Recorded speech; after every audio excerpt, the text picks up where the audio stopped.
It's chemistry and you are watching Chem Science. In this video, we will solve question 2 of paper 5 to A-levels chemistry of the year 2021. Along with that solving, we'll also see what are the variables in an experiment, what variables we should keep same, change, and we should measure.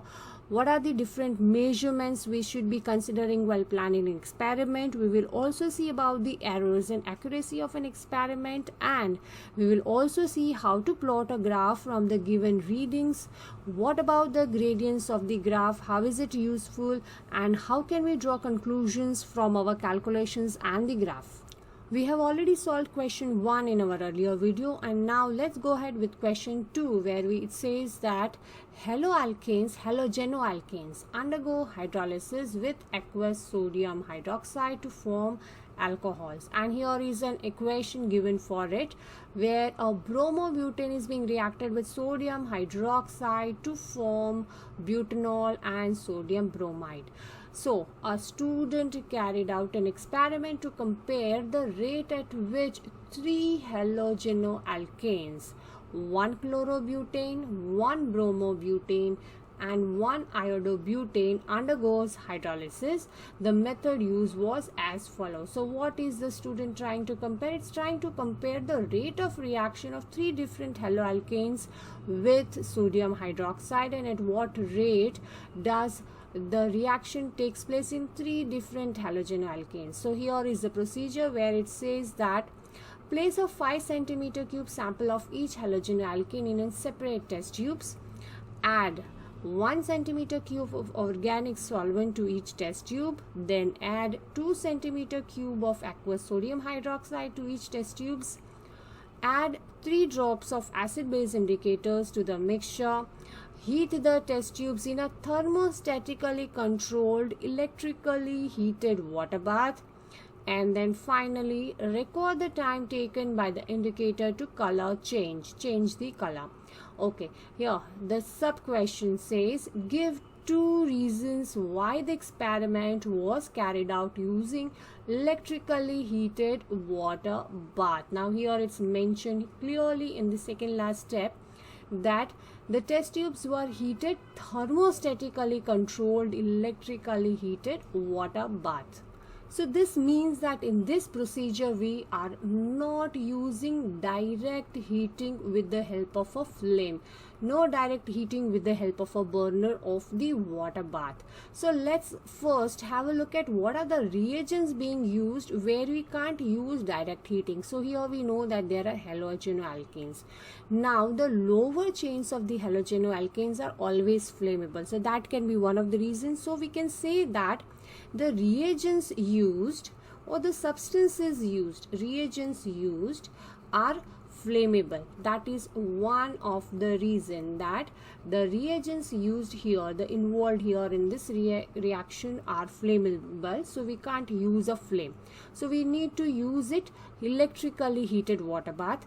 The second reason might be that if we use thermostatically controlled water bath, that shows that we are controlling a constant temperature. Here that is necessary. So we can say that to control the temperature, as constant, but we don't need to write the word constant, because we are controlling the temperature means we are controlling it at a steady state. So these are the 2 reasons that why are we using a heater. Next sub question says the sodium hydroxide is corrosive. Apart from wearing safety glasses and a lab coat, state 1 safety precautions which must be taken when handling sodium hydroxide. Now it's clearly mentioned sodium hydroxide is corrosive, and so it can harm the skin of the user. So we can say that use or wear chemically resistant gloves. We can write chemically resistant gloves, that is the hands should be protected so that it doesn't harm the skin. So wear chemically resistant gloves. Now suggest, next sub question, suggest why an organic solvent must be used in this experiment. Means we are mixing the 2 reagents with the help of an organic solvent. Now here that is necessary because both the reagents should mix up properly. So here we can write that the reagents used gets mixed up thoroughly. That is one of the reasons that we are using a solvent. So the reagent gets mixed up thoroughly. That is the main reason we need to use a solvent, common solvent. Now next sub question D says, why is acid base indicator added to the reaction mixture? Now we know that there is an sodium hydroxide being used. Now if sodium hydroxide is being used and if we add an acid base indicator, it will show a color. Now if sodium hydroxide is used up, it will show a change in color. So to find out the time when the sodium hydroxide gets reacted, when sodium hydroxide gets used up, we can write that also. So gets used up, or you can say gets over, but here it's better to use the term gets used up. So that is one of the reasons that we are using an acid base indicator. Color change will indicate when the sodium hydroxide gets used up. Now the next question, sub question says, the student obtained the following results. There are 3 different haloalkanes shown here, 1 chlorobutane, 1 bromobutane and 1 iodobutane, and the time taken for the indicator to change the color per second is given here. So the time given here is in seconds. Now 1 upon time we need to find out. So complete the table to show the 1 upon time, 1 by time ratio. So here we need to divide just 1 divided by 417, that is the seconds given here. So for each step we have to do the same and find out the answer. And so our answer is 2.40 into 10 power minus 3 per second is the unit already written here, so we don't need to write.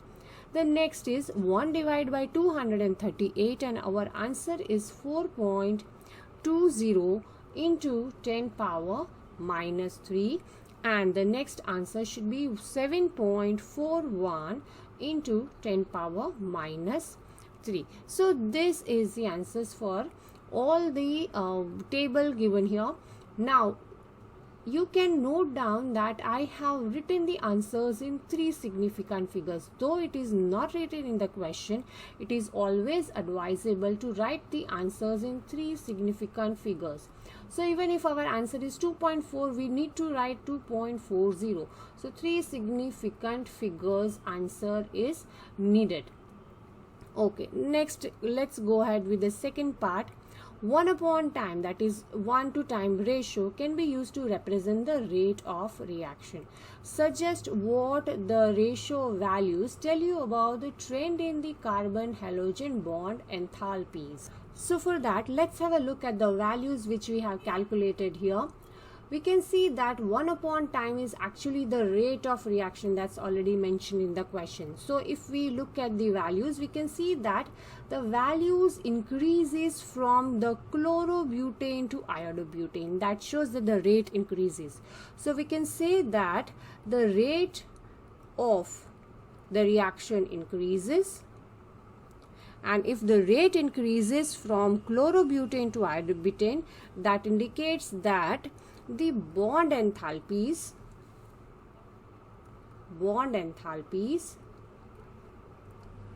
of carbon to halogen. Now we can indicate carbon halogen with a shortcut also, but it's better that we write always fully. Carbon halogen bond enthalpy should decrease. So decreases from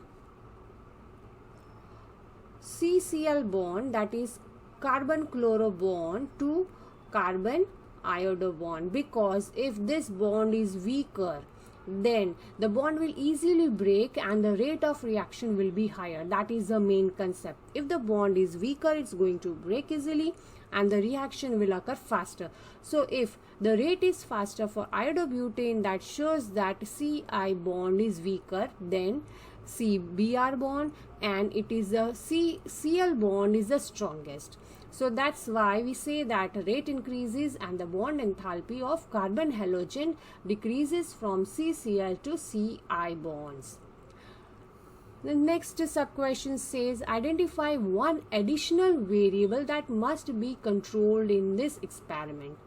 Now if we go on the top of the question and again have a look, then we can see that the volume of each of the reagent is controlled, that is they are kept same. So one more additional variable which we should keep same, that is controlled, is that we should keep the concentration of sodium hydroxide same. Concentration of sodium hydroxide should be kept same, that should be controlled, because the volume is controlled, the carbon halobutane, or you can say the haloalkanes, they are same, the volume is same, the concentration would also be same. So what other we can keep same is the concentration of sodium hydroxide. Now the next question, sub question G, is that student decided to investigate the order of the reaction with respect to aqueous sodium hydroxide, and here chlorobutane is used to react with NaOH to form an butanol. An excess of 1 chlorobutane was mixed with 1 mole per dm cube NaOH at room temperature. A stop clock was immediately started when it was mixed. At intervals of 60 seconds, the student took 10 centimeter cube samples from the reaction mixture for 11 minutes. That is, every minute the 10 centimeter cube of sample was taken out from the reaction mixture. Each 10 centimeter cube sample was immediately added to an ice in a conical flask. And next step, the concentration of NaOH in each sample was determined by titration. This is the process which is used to investigate the order of this given reaction. Now let's have a look at the readings also. The readings that every 60 seconds the reaction is taken out, the reaction is stopped for a minute, some 10 centimeter cube sample was taken out, kept in ice, and the concentration of this sample, of concentration of NaOH in this sample is found out with the help of titration. So here is the concentration of NaOH which was calculated, and it is given in moles per dm cube. So we can see that as the time goes ahead, the concentration of NaOH decreases, that is NaOH keeps on getting used up as the reaction proceeds. The next part of this question is that plot a graph of concentration of NaOH on y-axis against time on x-axis. Use a cross to plot each data point. Draw a curved line of best fit. Now to save the time, I'm drawing it in short, and so that we can find out the answer very easily. So now here I have plotted a curve for you, and the points are in the red here because I wanted to show it clearly on a small screen, but you are supposed to draw these points as crosses in black or blue, and has to be used a dark HB pencil, and the curve has to be a smooth curve, though I tried to draw it on the screen but it hasn't gone very smooth, but with pencil and eraser it can be drawn as smoothly as possible here. So here is the curve which you can see here. Now let's go ahead and see what is the next sub question which we can find out from the graph. The next sub question says, here we can read in the tiny handwriting that circle the point which you consider to be the most anomalous point. Anomalous point is the point which has gone out of the curve or the line. So here we can see that here is a point which has gone out of the curve, and I've circled it. So the point at 480 seconds is the one which has gone out of the curve and is considered to be anomalous. And the next sub question says, suggest one reason for this anomalous point. Now we can see that the concentration of NaOH has decreased more than what it was supposed to be. That shows that the solution, which 10 centimeter cube of solution which was taken out, was not kept in the ice bath as immediately. That's why the NaOH was, sodium hydroxide was used more. So we can say that the step 4 was omitted, or we can say that step 4 was omitted, or we can say that the 10 centimeter cube solution wasn't kept in ice immediately, and that was the reason that NaOH concentration decreased more than it was supposed to be. Now let's go ahead with the next sub question. Draw construction lines on the graph to calculate the two consecutive half-lives for this reaction. Now we have already got a curve for the rate of reaction, and let's draw construction lines to get the half-lives. So here is our graph once again, and the starting concentration of sodium hydroxide was 1 mole per dm cube. Half of it is 0.5. So let's draw a construction line at 0.5 mole per dm cube of NaOH and draw and find out the seconds needed, that is time needed for this NaOH to reduce to half of its concentration, that is 0.5. So starting from 0.5, here is our construction line. So these are our two constructions line, and we can find out the half-life, first half-life from this graph, and we can see that it's 180 seconds. Now let's go ahead with the second half-life. So if we are drawing a first construction line at half the concentration, 0.5, so again half of it is 0.25 here. So we need to draw second construction lines here. So let's draw it. Now these are the second constructions line at the second half-life of 0.25, and we can find out that here it's 360 seconds. So if we check again, the difference here is 180 seconds. So we can see that we have got two half-lives, first and second half-life, and both of them are constant at 180 seconds. So let's write it here, 180 seconds for the first, and the second half-life is also 180 seconds. It's done here. Next sub question states that state whether you consider this to be first order reaction with respect to NaOH, that is sodium hydroxide, and explain your answer. I would say yes, it's a first order reaction. It's first order reaction. First order reaction. And the reason is that we have got two half-lives which are constant. So let's mention it here that the two consecutive half-lives are constant. So as both the half-lives are same 180 seconds, so half-lives are constant. So that is the reason that it is first order. If the half-life would decrease, it's zero order, and if the half-life increases, it's the second order. So here we have got constant half-life, so it's first order. The next is sub question. The total volume of the reaction mixture at the start of the experiment was 250 centimeter cube. Now name a piece of apparatus that could be used to remove 10 centimeter cube samples from the reaction mixture. So if we are removing 10 centimeter cube exactly, then the accurate measurement will be given by pipette to remove out from the mixture. So we can write pipette, or even you can write volumetric pipette. Volumetric pipette can also be written, because pipette and the burette are the two apparatus which gives us exact accurate volume of our samples. Now the next sub question says that state why the students did not remove 25 centimeter cube samples for the titration from the reaction mixture. Now the total reaction mixture was 250.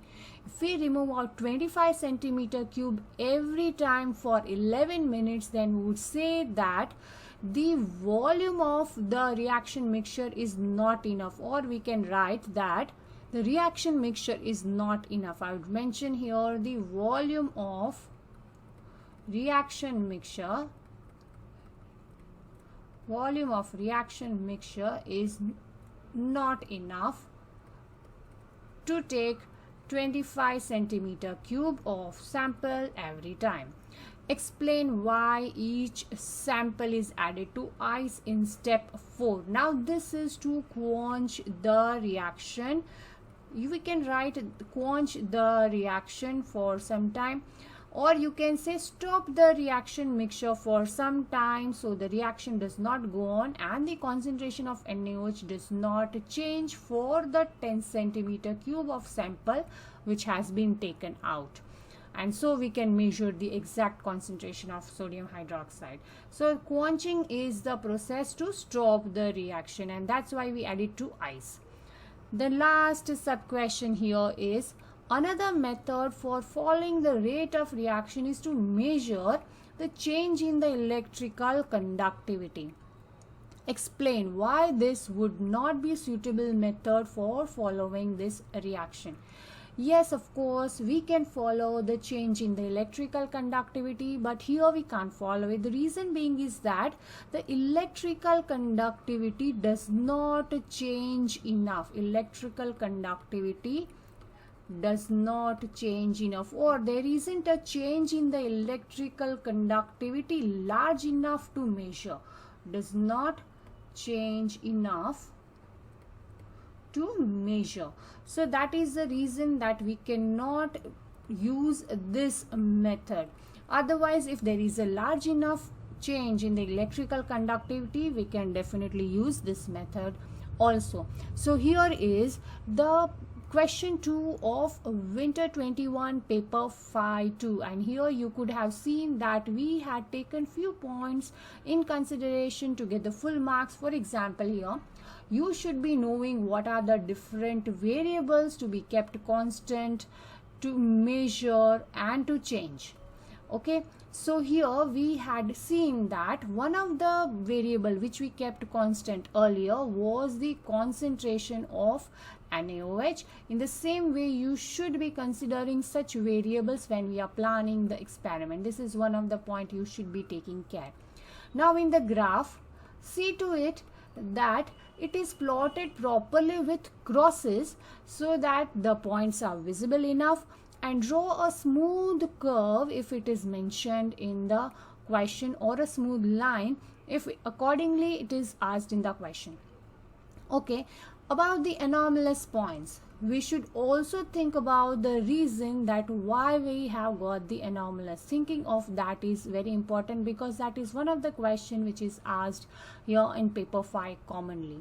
Drawing conclusion from the graph, that is also important, and if we study the graph, it's very easy to draw a conclusion. So here are certain points which you should consider while planning and writing in paper 5 to get the good grades.